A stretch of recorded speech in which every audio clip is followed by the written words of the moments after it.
यहाँ उपस्थित हुनुभएका सम्पूर्ण मुक्तकलाहरूलाई म सुरेन्द्र चौधरीको तर्फबाट सबैलाई नमस्कार भन्न चाहन्छु।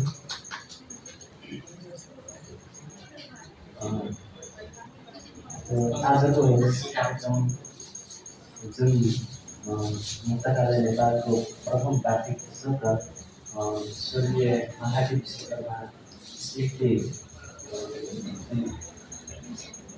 कार्यक्रममा मुक्तकलाई नेपालले जुन मलाई यसरी मेरो जन्मदिनको अवसरमा यस कार्यक्रम आयोजना गरेको छ।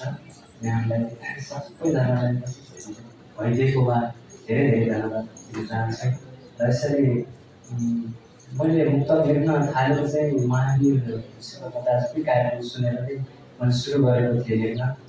उहाँकै प्रेरणा भनौँ न लेख्न सुरु गरेको 75 सालदेखि कार्यक्रम सुन्दै त्यसपछि लेख्दै गर्दाखेरि आज यहाँसम्म आउन सक्नु भएको छु। अहिले त्यो फोटोमा मुक्तक प्रतियोगितामा त्यसमा चाहिँ आफूले लेखाइरहेको छु प्रत्येक हप्ताको त्यसमा सहभागी भएर त्यसरी नै मुक्तक लेख्दा आजसम्म यहाँ सबै भेटघाट हुने छन्। भेटघाट गर्न त कार्यक्रममा अरू जान सक्दैन भए पनि फेसबुकहरूमा देखेर आउँछु कार्यक्रमहरू जान पाए हुन्थ्यो जस्तो लाग्छ। तर कतिमा चाहिँ सकिनँ। त्यही हो, सबैजनालाई धेरै धेरै धन्यवाद दिन चाहन्छु। हाम्रो जीवनका हाम्रो पाठकसँग पुर्याउने हाम्रो मिसर हुन्छ उहाँलाई पनि धेरै धेरै धन्यवाद दिन चाहन्छु। धेरै सानो कुरा गरेर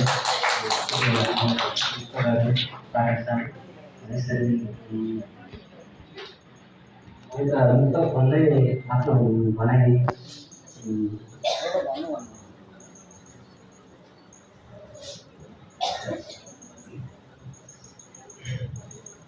यदा कदा अकस्मात दुःख पर्दा ऋण नलागोस् भनेर मकिएका हामी दुई थापा मर्दा ऋण नलागोस् भनेर।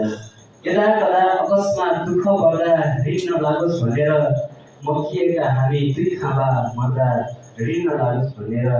वृद्धाश्रममै भए पनि वृद्ध भत्ता जम्मा गरेका छौँ छोरा। वृद्धाश्रममै भए पनि वृद्ध भत्ता जम्मा गरेका छौँ छोरा। ताकि तपाईँ हाम्रो सुत्त शान्ति गर्दा ऋण नलागोस् भनेर।